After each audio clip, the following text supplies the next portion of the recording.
Ladies and gentlemen, good day and welcome to the Ambuja Cement and ACC Limited FY23 earnings conference call hosted by ICICI Securities Limited. As a reminder, all participant lines will be in the listen-only mode, and there will be an opportunity for you to ask questions after the presentation concludes. Should you need assistance during the conference call, please signal an operator by pressing star then 0 on your touchtone phone. Please note that this conference is being recorded. I now hand the conference over to Mr. Naveen Sahadev from ICICI Securities Limited. Thank you, and over to you, sir. Good evening, everyone. On behalf of ICICI Securities, I welcome you all to the FY23 earnings call of Ambuja Cement and ACC Limited. From the management, we have with us CEO Mr. Ajay Kapoor, CFO Mr. Vinod Baheti, and Head Investor Relations Mr. Charanjit Singh. So without any further ado, I hand over the call to Mr. Charanjit Singh for his opening comments. Over to you, Mr. Singh. Thank you, Naveen. Good evening, everyone, and thank you for taking out the time to join our FY23 full year results call.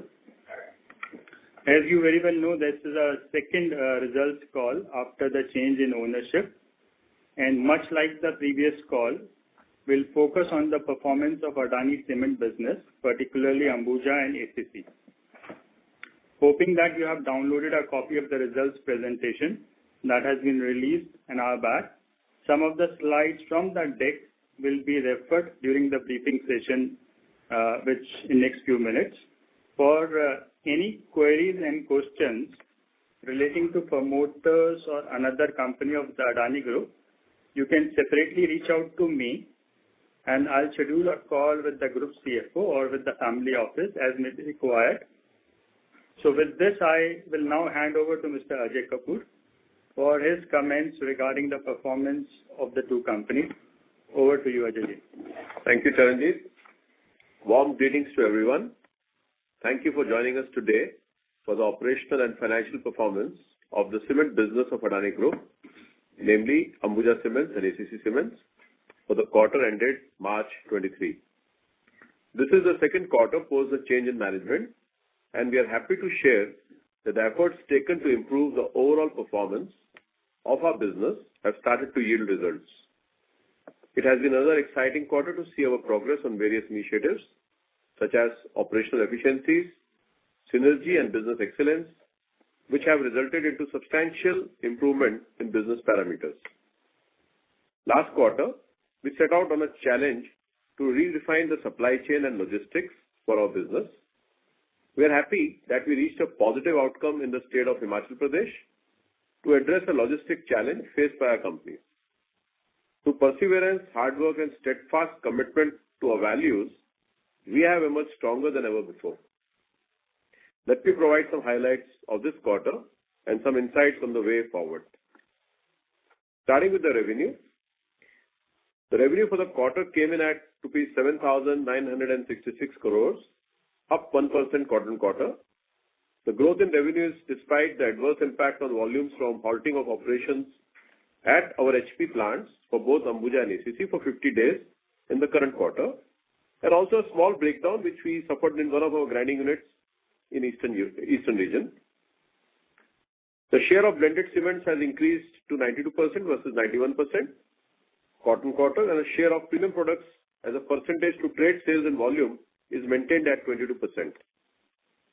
Now coming on the cost.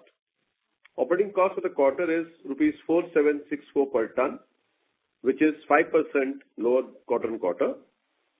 This is attributable to 18% decline quarter-on-quarter in power and fuel cost, mainly driven by the kiln fuel basket, where the reduction is 10% from 2 rupees 45 paisa per 1000 kcal to 2 rupees 21 paisa per 1000 kcal. The share of direct sales has increased from 50% in the quarter to 54% in the current quarter. The rail coefficient increased from 26 to 30% QOQ. Other expenses is at 702 rupees per ton, which is 8% lower quarter-on-quarter on account of resource optimization.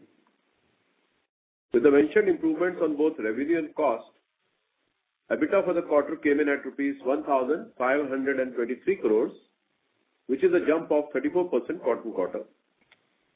EBITDA per ton for the quarter was rupees 1,079, implying a jump of 30%. EBITDA margin too expanded by 470 basis points to 19.1%. The total fund flow from operations during the quarter was rupees 1,571 crores, which was negative 627 crores last quarter, basically implying an increase of 2,198 crores quarter-on-quarter. Working capital remains a key focus, and there has been an improvement in the working capital management during the quarter, and the working capital turnover has improved by 8 days. On 31st March, the consolidated cash and cash equivalent in the company's book is rupees 11,530 crores, which is an increase of rupees 2,076 crores quarter-on-quarter. Talking about the ESG highlights for the quarter, we expanded our green portfolio by launching 2 new products in our ready-mix portfolio, ACC Aeromax and ACC Coolcrete, in addition to ACC Ecomax that was launched in the previous quarter. Now coming to standalone results for Ambuja Cements, we recorded substantial jump in sequential EBITDA by 35% at 962 crores. Net revenue sequentially up by 3% and up by 8% YOY at rupees 4,256 crores, in line with the volume growth of 8% YOY. Robust sequential PAT growth by 36% and YOY growth of 2% to rupees 502 crores. EBITDA sequentially rose by 35% and grew 17% YOY at 962 crores, as already mentioned. And sequentially, EBITDA margin has expanded from 17.3 to 22.6%. Treasury gain has improved by 25 crores quarter-on-quarter on account of efficient treasury management. With this stellar performance and considering our growth plan, board has recommended dividend of rupees 2.50 per share, which is 125%. Ambuja and ACC together are symbiotic with strength meeting legacy. And with a strong capex program under the Adani Group, we will position the business as a strong force to reckon with. Moving to our long-term strategy, for which you can also refer to our March 23 presentation uploaded both on company and exchange websites. Many of you would be aware, but I'm just repeating the strategy because it's very critical. It has 3 levers: doubling the plant capacity, number 2, reduction in operating cost to become lowest cost player in the industry, and number 3, enhancing our branding and marketing strategy. First, talking about capacity expansion, we are targeting doubling of capacity in 5 years to 140 million tons from 70 million currently. This will require about 40 million in additional clinker capacity. We have already provided the plan of 12 million capacity in our March strategy presentation, which is spread across 7 locations. For this new capacity addition, we are following a cookie cutter approach, with most of the clinker lines having capacity of around 4 million tons and grinding facilities of around 2 million tons. We have shortlisted a set of equivalent suppliers to whom the orders will be placed on an ongoing basis. We have also revisited our EPC strategy to EPNC because we realized that by breaking in parts, we will end up having more savings, and that will also be recalibrated in our strategy of expansion going forward. Now the second pillar on the cost reduction, we are targeting cost reduction of about 300 to 400 rupees per ton from these broad categories, which essentially will have energy cost, freight and forwarding cost, and other cost. For the energy cost, we are taking following actions. We are going to increase the waste heat capacity from 70 megawatts currently to 175 megawatts by Q2 FY25. Increase the share of AFR from 8.8 to 30% over a midterm with a target of 15% by the end of the current fiscal year. RE capacity addition of 200 megawatts is being targeted by FY24 end. Long-term tie-ups for domestic coal suppliers. Currently, we have a captive coal mine, Gare Palma, having a capacity of 1.2 million tons per annum. We have won the bid for the coal mine, Dahgaon Gabri, having a capacity of 2 million tons. These two mines together cater for roughly about 50% of our current demand of kiln coal especially. Initiatives on waste heat recovery system, alternate fuels and raw materials, and RE capacity additions will substitute 30% of our current coal requirement. However, given our expansion plans, we are targeting some more mines and long-term coal supply arrangements. Other focus area for cost reduction is fly ash sourcing. For current requirement of around 14 million, we are considering long-term supply arrangements with power plants, including the Adani power plants. These initiatives on cost reduction and energy, coupled with the long-term tie-up of fly ash, should result in a per ton cost reduction of around 250. The second set of focus on cost is freight and forwarding. Here we have three focus areas. First is to reduce the lead distance. Second, optimize the warehouse between ACC and Ambuja. And third is rail and road mix optimization. On top, we are also going to expand capacity, and most of the grinding will go through grinding units. So with doubling of the count of grinding facilities from current 30 to 70, we are targeting for average lead distance of around 150 kilometers. Since the time of takeover, we have managed to reduce the road lead distance from 177 to 173 for Ambuja and 165 to 161 for ACC. For warehouse optimization, we are targeting increasing the share of direct dispatch from the grinding units. For our current operations, we have managed to reduce our warehouse count from 943 to 670 and increase the volume share of direct dispatches from 50 to 54%. With support from Adani Logistics, we are reviewing not only our own railroad strategy, but also exploring sea transportation options. We have already taken strides in this direction by ordering 10 rakes, first of which has already come in. These rakes will also enable safe and cost-effective transportation of clinker and fly ash from the power plants. These optimizations are expected to yield a cost reduction of around rupees 100 per ton. Now the third pillar on the cost reduction is other cost. The cement business is being run as a single entity with a single executive team, unlike previously where there were two separate businesses with each having its own set of people across functions. For example, a lot of work is being done on streamlining the employee hierarchy under the new operating model, removing role redundancies between ACC and Ambuja. Company now has a common regional head between Ambuja and ACC who are incentivized to push overall volumes, reduce cost, and also optimize logistics. Additionally, the debottlenecking initiatives would also enable unlocking potential for our existing infrastructure. This, I believe, will give us additional rupees 50 per ton. Now coming on the third lever, which is the sales and marketing. Our product portfolio continues to remain strong on the back of legacy brands along with premium products in our core markets. While ACC has pioneered product development, Ambuja has pioneered brand building and technical services. Our strategy to increase the sales has four key aspects. Number one, redefining catchment areas for market reach. We have identified 10 growth states to focus, where we aim to do either the number one or number two in the segment. Increasing the share of B2B segment overall from current 21% to 25% by FY27. This segment is growing at a faster rate than the trade segment. Increase in share of premium products from current 22 to high 29-30 and maintain the leadership in individual home buyer segment. These initiatives would enable us to move more than double our top line from around 31,000 crores to around 70,000 crores, while EBITDA will more than triple to rupees 17,500 crores with the expansion of EBITDA margin to 25% from the current average of 19% over the last 3 years.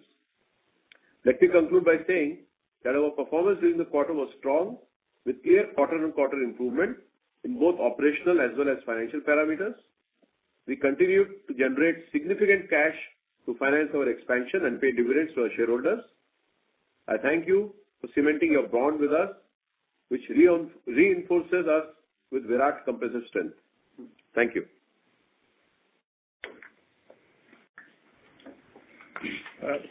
Let me just now hand over to Mr. Vinod Beti for his comments. Yeah, thank you, Saranjit. Good evening, ladies and gentlemen. While Ajayji has in detail covered the performance highlight, I will cover briefly the overview of the business which we have highlighted in the presentation which we have uploaded. The first few slides are about the group, so I will quickly move on that and I will straight away come on the cement overview, slide number 8. As we have highlighted, the key pillars of our cement business is focus on cost, grow the capacities, grow market leadership with utmost focus on ESG. So we have a well-articulated ESG plan 2030 and as you would go through the presentation, we are substantially achieving the targets and we are confident we will be achieving well on time. A notable area to highlight is about the water positivity, which we already have substantially progressed over there. Slide number 9. In terms of diversification, we are very well geographically diversified business with pan-India operations covering almost 70% plus of India. Slide number 10. We have two strong iconic brands, Ambuja resembling strength and ACC resembling legacy. This helps us in higher direct customer business, which we are at 80% as compared to industry, which is at 65%. So we are market leader in terms of direct customer business. On slide number 12, we are regaining our financial strength, our EBITDA improvement quarter on quarter, and the profitability. Our net worth stands at 38,757 crores, and we remain a zero debt company. We hold cash and cash equivalent of rupees 11,530 crores, which is up as compared to in December. I had reported to you 9,454 crores. In terms of slide number 14, the ESG performance. I have presented to you the various indicators and we are well on the path and will achieve much ahead of time. On slide number 14, some of the various KPIs for the ESG are indicated. Then I come to slide number 16 on the governance framework. We have a robust governance framework. If you see some of the important committees like Audit Committee, the NRC, the CRC, the Public Consumer Committee, they all comprise of 100% of independent directors. On this, I will rest myself. Detailed presentation is available with you, which covers much more insights of the business. Thank you.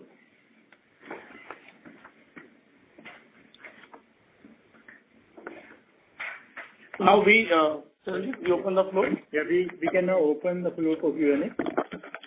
Thank you very much. We will now begin the question and answer session. Anyone who wishes to ask a question may press star and 1 on their touchtone telephone. If you wish to remove yourself from the question queue, you may press star and 2. Participants are requested to use handsets while asking a question. Ladies and gentlemen, we will wait for a moment while the question queue assembles. Ladies and gentlemen, in order to ensure that the management is able to address questions from all participants in the conference, please limit your questions to 2 per participant. Should you have a follow-up question, we would request you to rejoin the question queue. The first question is from the line of Shyam Sundar Shriram from Franklin Templeton. Please go ahead. Yeah. Hi. Good evening. Thanks for taking my question. Very good operating performance at Ambuja.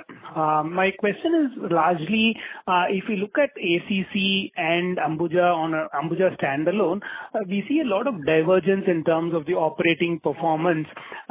Firstly, if you look at the realization on a per ton basis, ACC realization seems to have declined 3% sequentially, whereas Ambuja decline is much more muted there. And second point on the EBITDA per ton improvement in Ambuja standalone, if you look at it, it is quite healthy at 265 rupees per ton as per the presentation, whereas in ACC it is about 150 per ton. Now, what explains the gap in terms of this EBITDA improvement between ACC and Ambuja? And lastly, when we talk of an F24 EBITDA per ton being 1,200 to 1,400, we see there is a 500 rupees per ton gap between ACC and Ambuja as of this quarter. Will this gap continue to prevail as we go into F24 as well? So, Shyam, thank you. Good question. Traditionally, ACC Ambuja had a gap of 3 to 4% on EBITDA. Our endeavor is to, going forward, improve both the companies. The guidance that we have given is for a consol basis, both Ambuja ACC taken together as a cement business, basically Ambuja consol at 1,200 to 14, the guidance. That can only happen when ACC also goes up. As you know, in this quarter, we also had a shutdown of Dagal in ACC in Darlaghat, which was a very important plant for ACC's northern operations. And that plant remained shut, whereas Ambuja still has a big presence in north through its Rajasthan plants. So while endeavor was made to shift as much as we could from Rajasthan into Punjab, I guess that's where ACC suffered. And also then it's a geo-mix issue sometimes. Other than that, there are no major, concerns structurally between the two companies. The waste heat recovery programs are equally being driven in both the companies. The alternate fuel initiatives are equally driven in both the companies. The sales and market optimization issues are also driven in both the companies.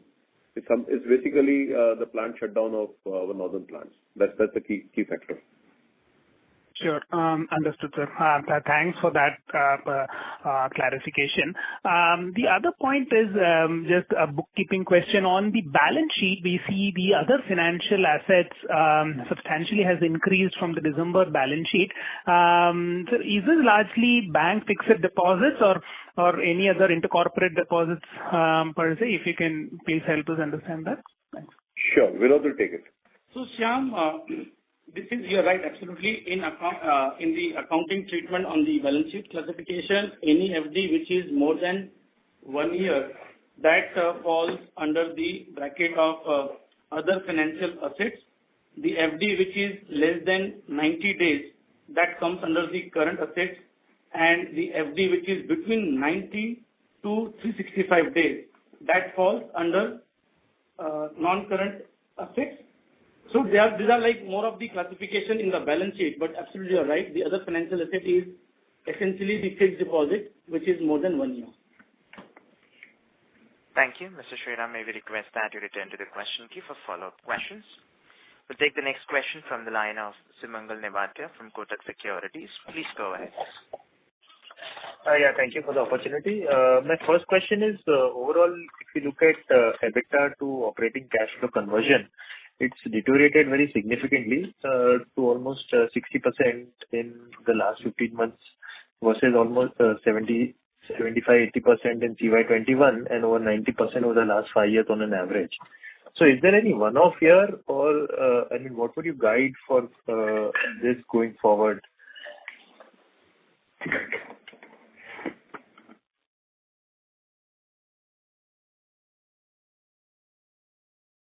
So in terms of EBITDA to operating cash conversion, we have an estimate of almost 50%.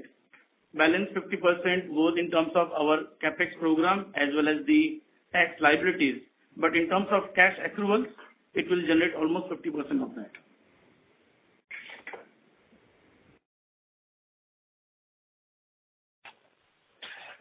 So in terms of capex in the last 15 months, has there been any reclassification? Because the data, say for standalone Ambuja, we are seeing around 2,100 crores of capex versus the December balance sheet, which it was shared, it was around 2,600 crores.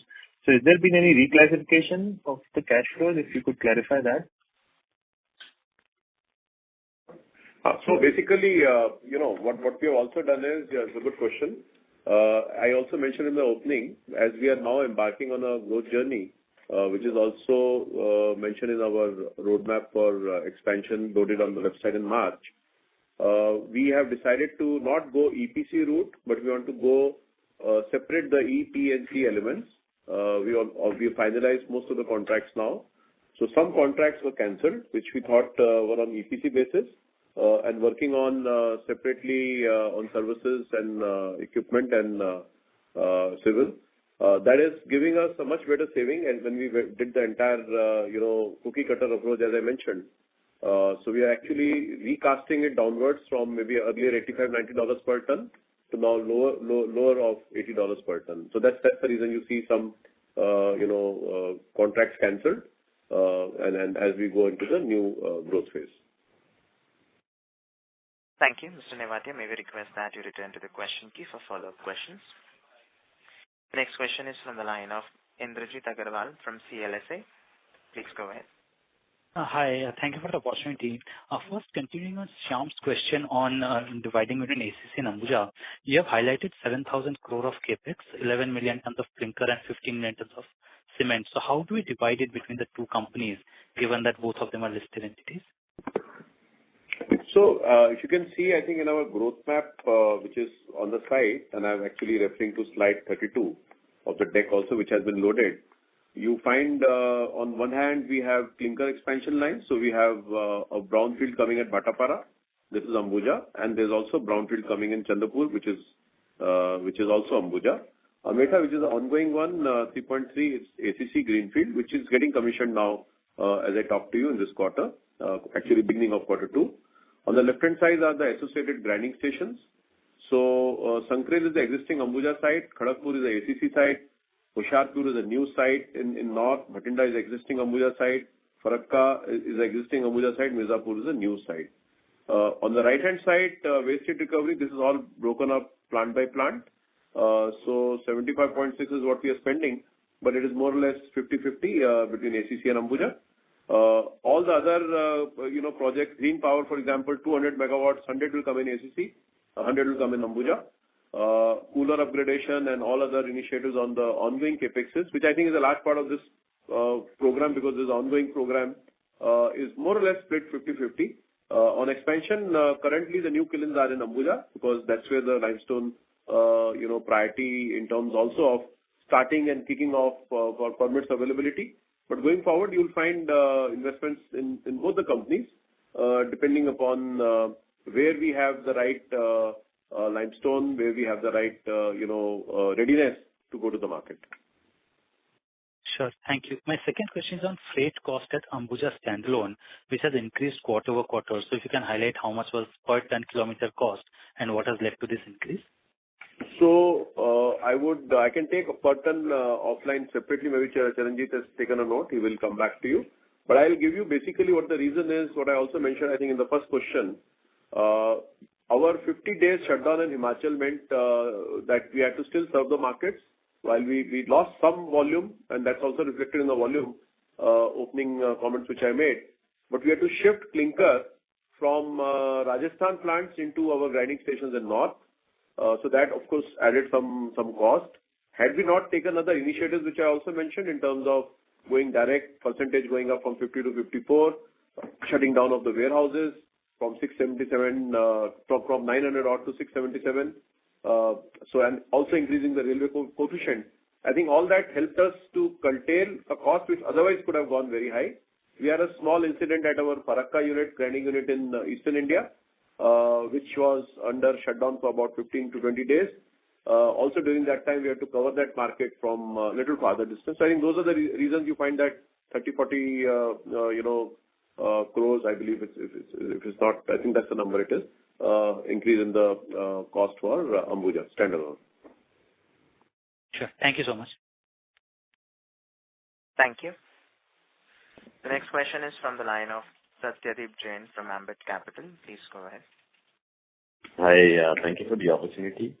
First on the near-term capex trajectory that you've outlined, I think you mentioned Chandrapur would be Ambuja.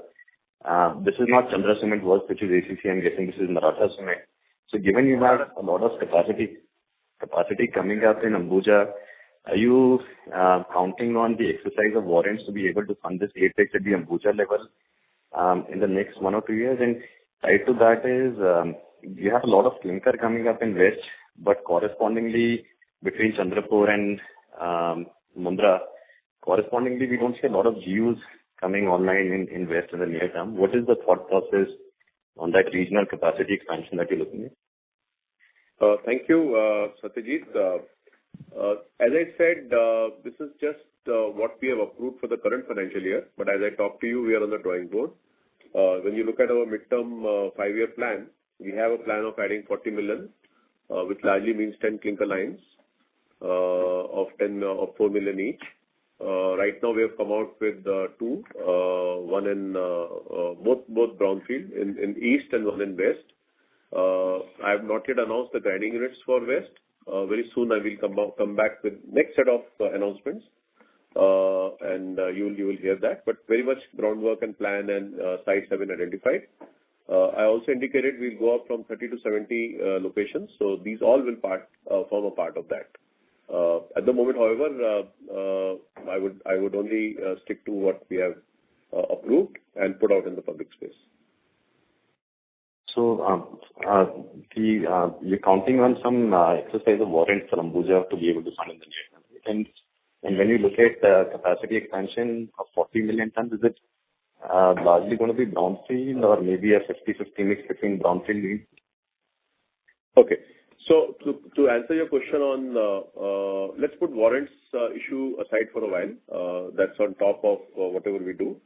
If you refer to slide 33 of the presentation, today's presentation, and also I think it's slide 28 or 26 of the investor deck which we had loaded in March, and I had done a roadshow meeting a cross-section of investors. We have made it very clear there that our plan is to go from 2368 to 140 million. And we said that all this will entail a total investment of about 46,000 crores. We're starting on a cash balance of 11,300 crores in our books. We have an ambition, a real ambition to be 17,500 crore EBITDA generating company by FY28. If you did a math, and what we also said that after putting this investments, we leave aside sufficient cash for the distribution of dividend and also paying taxes. Now, whether everything will be brownfield or whether we'll also have 1 or 2 greenfield opportunities, and or I'm not getting into that zone, but of course, if there's any other acquisition opportunities, this cash is part of that whole strategic roadmap. Now, this I have planned without warrants, by the way. No? So this is purely on our internal accruals. Warrants is on top. But for that, I would not comment at the moment. I would comment purely what the business is generating. And I believe the business will generate robust cash on top of what we're already starting off at 11,500. And we generate, 46,000 over this period. So I think that's what we need, 46,000 crore, to more or less give shape to this sort of an investment. Okay. Second question is on the RPTs. So we see the transactions between ACC and Ambuja have increased significantly under the new ownership compared to the previous ownership. Are there any, given we're also seeing some realization gap between ACC and Ambuja, are there any particular markets where you're seeing, is it across the board that you're maybe seeing more MSA in new management compared to previous, or is there any regional differences? And this is in the context of that widening of that realization gap also that we're seeing. And secondly, the RPTs with other companies, we've not seen increase to the extent maybe we would have expected. Has it been in line with your own expectations with the other entities, or do you see a more gradual ramp up in those RPTs as you look at utilizing the entire integrated asset base for the group? So, first question, RPT between ACC and Ambuja, as you know, it's now getting into the maturity phase. It was started in the erstwhile wholesale management. It was one of the hot topics in most of our calls, where we were asked, why are you guys not getting the full synergy benefits? So I would say we have now taken it to a very advanced stage where all the synergies on working together as one management team, which I also mentioned in the opening, is already in place. Common procurement, and therefore whatever we buy together and get the volume and benefits of scale. Here we also use Adani adjacencies. And it keeps showing in every quarter. You'll find how our cost performance, procurement KPIs, and also adjacencies across the group helps us. And then third is what we try to do is we have 35 locations. We optimize go-to-market strategy, and we run it through a program.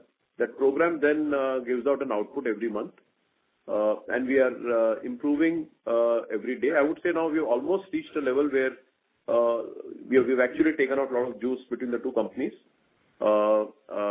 Leaving that aside, yes, ACC performance needs to be further improved, and I can assure you in days ahead you'll see that. Thank you. Mr. Jain, may we request that you return to the question queue for follow-up questions. We'll take the next question from the line of Amit Murarka from Axis Capital. Please go ahead. Hi. Good evening. Thanks for the opportunity. So, just firstly on coal advances, last quarter you had disclosed about 1,200 crores for ACC and 600 for Ambuja. What's the status as of now, as of March end? So, Amit, hi, thank you. Amit, the contract is performing well. As we speak, we have been getting deliveries from the coal trade, and I also want to highlight that this trade has actually helped us in terms of the overall reduction of the fuel cost, wherein when I look at the other comparisons, we have got the benefit of at least 2 to 5% extra for this quarter from this trade. The current outstanding is almost like 1,400 odd crores, which it will get completed in a couple of months' time, which we had informed to the investors in the last call as well. Essentially, this trade has helped in the overall performance, as Ajay highlighted, on the overall fuel and power cost, which has come down substantially. Okay, sure. Thanks. And also on the capex plan, the Mundra 3.7 MT is in the listed entity, or is it in the Adani unlisted cement business? No. Mundra will be set up by Ambuja, and this is a greenfield project. It will be set up on. The location is very nice. Once we get this position, we can very, very smartly service the Western corridor markets, where we already have adjacencies within Ambuja and also within Adani, to use our own port, use our receiving terminals, and right up to Cochin, Mangalore, Mumbai, Surat. So I think it is a very good fit. It's a very high IRR project for us. And the limestone will come from where for this? This is part also of, there are two options there. One is the limestone, which is in Mudve. We have our own limestone mine there. Two, we are also looking at receiving the limestone sludge from a sister entity within the group. They are going for a coal to PVC plant, and that byproduct is as good as limestone. It has been done very successfully over the many parts of the world, especially China, Russia, and we have studied those technologies. And that's where the project becomes very, very smart project, because it gives us raw material, it gives us coal rejects, it gives us power from our own plant, and it gives us fly ash right where our Adani power plants are. So and the location is right on sitting on top of the port, from which I can service our Western corridor markets, and of course hinterland of Gujarat, especially the North Gujarat. Thank you. Mr. Murarka, may we request that you return to the question queue for follow-up questions. We'll take the next question from the line of Pinakin Parekh from JP Morgan. Please go ahead. Yeah, thank you very much, sir. So my first question is, if I look at Ambuja's consolidated balance sheet, the other financial assets stands at 3,100 crores in the long-term assets and 7,900 crores in current assets. So of that 11,000 crores of other financial assets, how much is fixed deposits, and what would be the others other than fixed deposits? So, what's your name? Sorry, may I know your name, please? Pinaki? Yeah, Pinaki, hi. So in terms of the overall amount of fixed deposit, if I have to break the component of my 11,530 crores of cash and cash equivalent, close to 8,000 crores will be sitting under the head of under the current assets, and below 90 days it will be close to another 500 odd crores, and between 90 to 365 days it is close to about 1,800 CR. So that is the numbers which we have on the balance sheet. Sure, sir. So it's fair to say that the other income of, in the P&L, the interest income is recognized as other income in the current quarter, or is there an accrual basis and it will be recognized later? No. We recognize on accrual basis every quarter. It is not on receipt basis, but on accrual basis. Sure. My second question is just, trying to understand CapEx better because it's a bit confusing. So what is the CapEx guidance for FY 24 and 25 for ACC and Ambuja at this point of time? So the total CapEx guidance is 7,000 crores for Ambuja consol, broken up into three parts: grinding units, integrated lines, and current ongoing CapExes. In the new integrated units, as I mentioned, there are two integrated units being proposed to be set up, one in Bhatapara, one in Chandrapur in Maharashtra, both in Ambuja. ACC is currently setting up Ametha. ACC will set up another one or two grinding units in UP, which will serve Ametha. The waste heat recovery projects are all combined for both Ambuja and ACC at respective locations. We are also procuring 10 rakes, which are going to help us optimize our railway footprint, especially bringing in clinker to our grinding stations in East, and also bringing fly ash from our plants, especially some of our group plants where we have assured availability to both plants of ACC and Ambuja. If you want any more breakup, I think Charanjit can separately call you and we can have a discussion, right? Yes, sure. Sure. No, this is very helpful. Can I just give you more specific numbers, which I have now? So more than 12 months, the amount is 8,600 crores. Between 90 days to 12 months, it is 2,400 crores, and below 90 days, it is almost like 540 odd crores. Sure. Thank you very much, sir. Thank you. The next question is from the line of Ashish Jain from Macquarie. Please go ahead. Hi, sir. Good evening. So, just to continue with that CapEx argument, this journey from 70 to 140 that we have spoken about, and, we understand that, it will depend upon multiple factors. But can you give some outlay on, at a company level, what is the brownfield potential or greenfield potential based upon the, land and mining resources you have in each of these entities? And how much will depend upon either acquisition or new mines that you may acquire in future? Just want to understand the readiness based upon current resources, to go to that 140. And if you can break it down between ACC and Ambuja as well. Sure. So Ashish, first of all, thanks for the very good question. I would only say it's not an argument, it's an assurance that this is what we're going to do it, and it's there in our investor deck, right in the public place. Number one. Number two, I will right now only speak as Ambuja and Ambuja consol, and any questions you have on ACC, happy to discuss separately since today is the earnings call for Ambuja and Ambuja consol.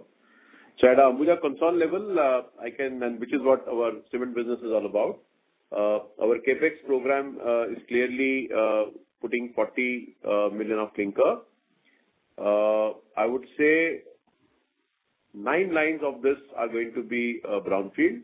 1 line, the Mundra, is going to be a greenfield. All the 9 lines have adequate limestone. All 9 lines will have land and requisite permits. As I speak to you, work is going on across all sites. We have identified multiple locations for grinding units. Land acquisition is in advanced stages. Public hearings are being arranged at various sites. Detailed programs are being planned. We have a full-fledged projects division which has been set up. The business development team is already working. So everything is going as per plan. What was ready is already out in the public space, where we already launched this first set of investments, and you'll start seeing progress in those. The next set of even more concrete announcements, which is what you're asking me, will also come in a due course. Allow us some time for that. Now, to answer your third question about limestone deposits, all these lines which I've already put in the public space, we have limestone for that. In addition, we have recently won one limestone mine in Odisha, as you know. We also have been recognized as the winning bidder in a mine in Maharashtra. On top, I've already mentioned one coal mine. We have already mentioned one which is also in Maharashtra. And we are always scouting for coal limestone mines as and when they come up. Some of our sites have adequate limestone to put up not one but three more lines in a very attractive markets. You'll hear that in time to come. So far, we have not gone deep south. We are also examining those areas where you also have deposits. So I think there's a complete detailed plan, and this the presentation which I had set out in the month of March, after which I had met some of you, was only done after a lot of detailed homework and right up to the L5 detailing. Anything more you need, we'll be more than happy to connect with you. And Charanjit is here; he will be also happy to circle back with you and provide you details. Today, I cannot give you offhand breakup right to the specific last paisa, but we will in due course keep coming out with the next set of investments. Right. Sir, just as a follow-up, if it's possible for you to comment, so out of the 9 lines that you said, which seem to be well identified and resource backed, can you at least talk about how much potentially could be under Ambuja out of that? But it seems to be land backed and resource backed, so maybe we'll have some more visibility on Ambuja standalone basis at least. Yeah. So basically, if you ask me, some sites where we're going to put an expansion of the kiln, which is ACC site. As I said, I'll not give you more detailing at this moment, but more than happy to connect with you. And Ashish, I think we'll once the plan is ready, we will put that in the public domain. But there is some more homework to be done, which we are currently doing. We broadly know that with 9 sites, but let us complete the plan and then we will come to the market and we'll make a proper disclosure to the exchange, and you can also have that access to the presentation. Sure. Sir, secondly, in the RPT disclosures of ACC, we see certain transactions with entities like Adani Sports Line, Adani Property, Adani Estate Management. Is it, which includes long-term security deposit, is it possible to give some color on, the nature of this and, what is the time frame? Is it something we should see on a recurring basis, or this was like a one-time thing and it may not recur going ahead? So, Ashish, I will take up that question. In terms of the sports line, as you would have seen, ACC has been sponsors for the UAE League, and also we have entered into a 5-year sponsorship agreement with Adani Sports Line, which is the franchise owner of the UAE League, and also for the Kabaddi one. Likewise, for example, in the same way, I can highlight in case of Ambuja, we have taken for the Women's IPL and the Kho League. So these are the 4 important franchises, and we see a very good business engagement, given that we have a large dealership network, we have a large customer base, and this gives a very good connect with the customers. So that basically for the 5 years long-term branding arrangement, we have entered into with Sportsline. That is the transaction. So far as you highlighted the second question about the property. So we are setting up a full-fledged office for the cement business in Ahmedabad, for which we have taken the land on lease from the group company, and the work has already commenced over here. Hopefully in next 12 to 15 months, we will see the office space available for us to occupy. Ajay highlighted that both the businesses are now working very symbiotically, and we have moved our head office to Bombay, from Bombay to Ahmedabad, and that is essentially where we are moving into Shantigram, Adani Group's core office setup. So that is for the structure of that building which we are going to set up here. Thank you. Ladies and gentlemen, please limit your questions to one per participant. Should you have a follow-up question, we would request you to rejoin the question queue. The next question is from the line of Rahul Gupta from Morgan Stanley. Please go ahead. Hi, thank you for taking my question. I just need one clarification. If I sum the ACC and Ambuja standalone volume numbers, the delta has increased for the console number from 1.7 million ton last quarter to 2.5 million ton this quarter. Anything specific over here, or is there some higher sales to and fro? Can you please explain this number? Are you referring to the total volume increase from 13.7 to 14.1? Is that what you're saying, or are you?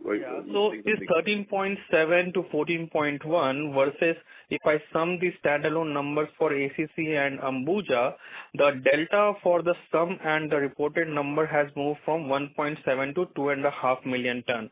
So, yeah, I got your point now. So, as I was mentioning, we are working on a master supply agreement. What it does is it throws the lowest cost for each plant.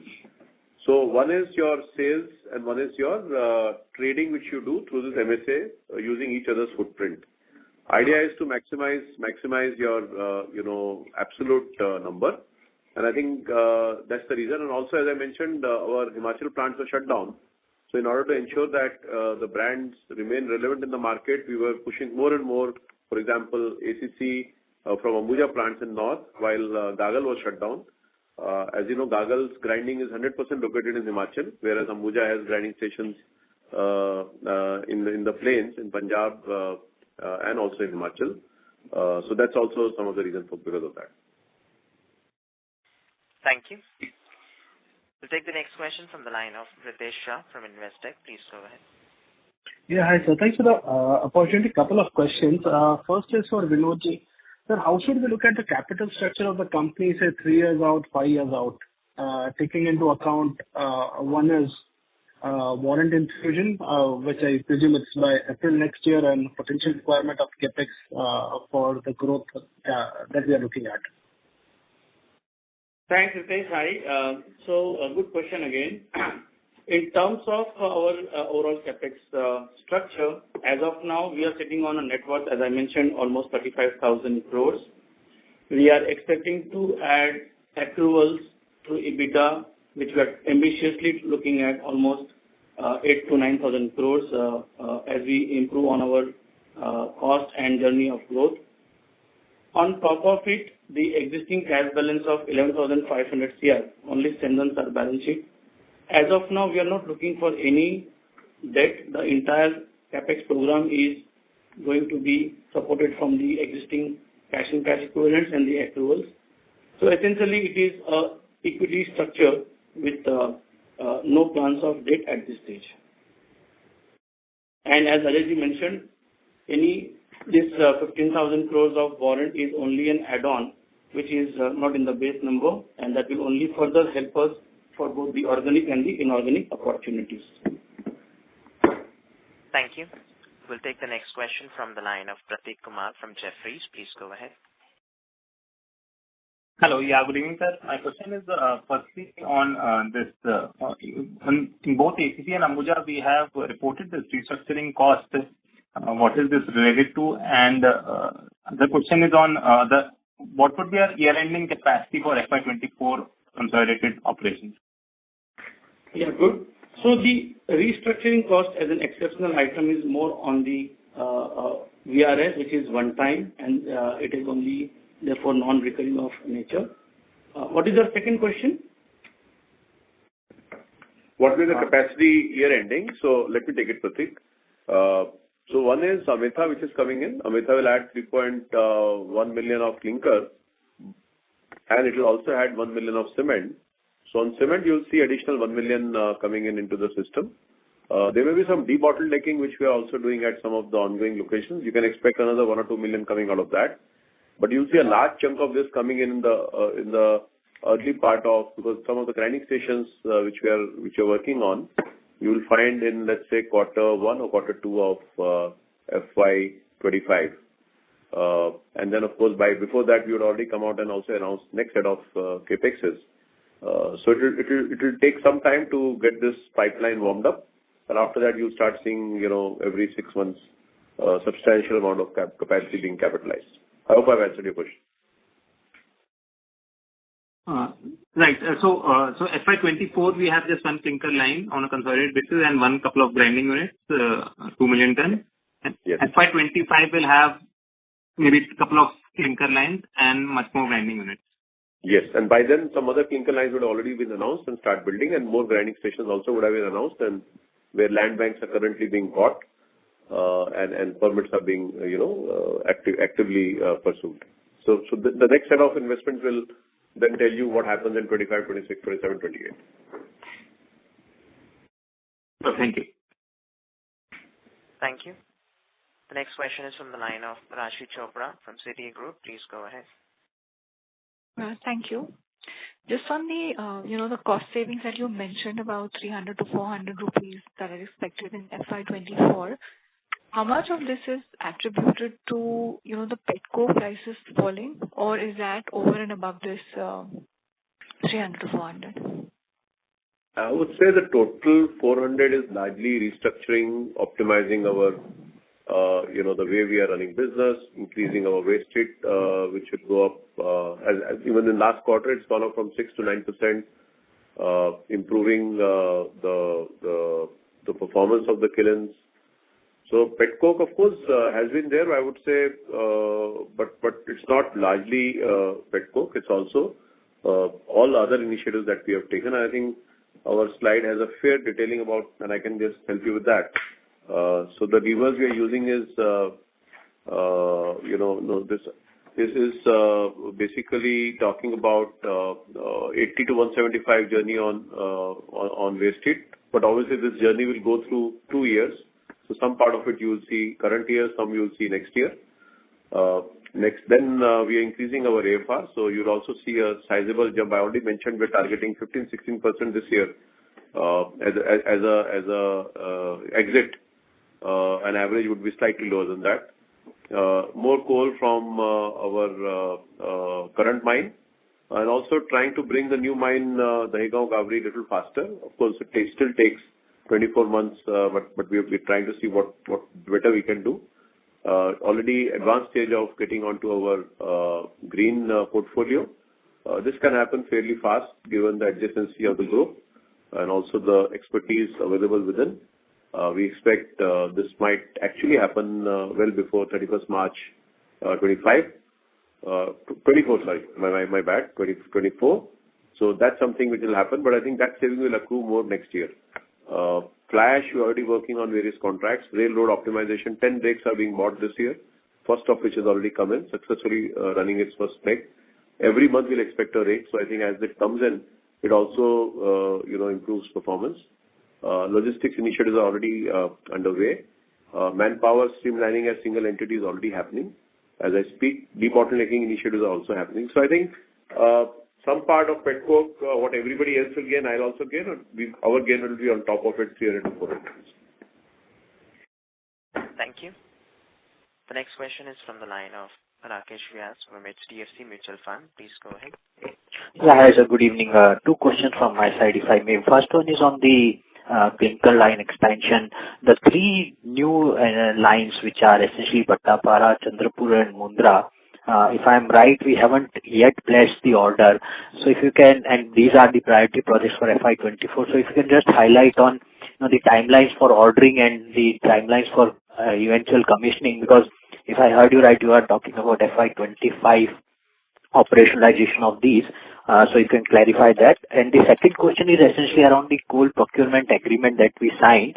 At that point of time, it was at a reasonable discount to the ongoing fuel prices.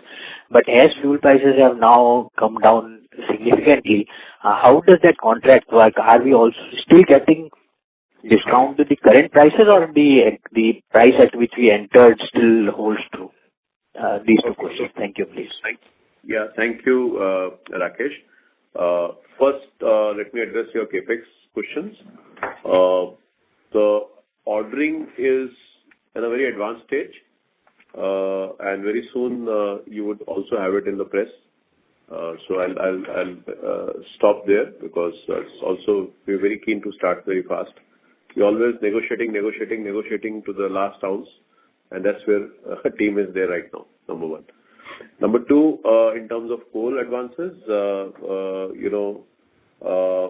good part of this deal was it capped us at a higher end of $157 at a time when it was upwards of 200, 220, and we had actually seen a very bad performance in September quarter when we took over the business. So to that extent, it has given us the insurance. At the same time, it also has a plan wherein we also get the lowest of the market.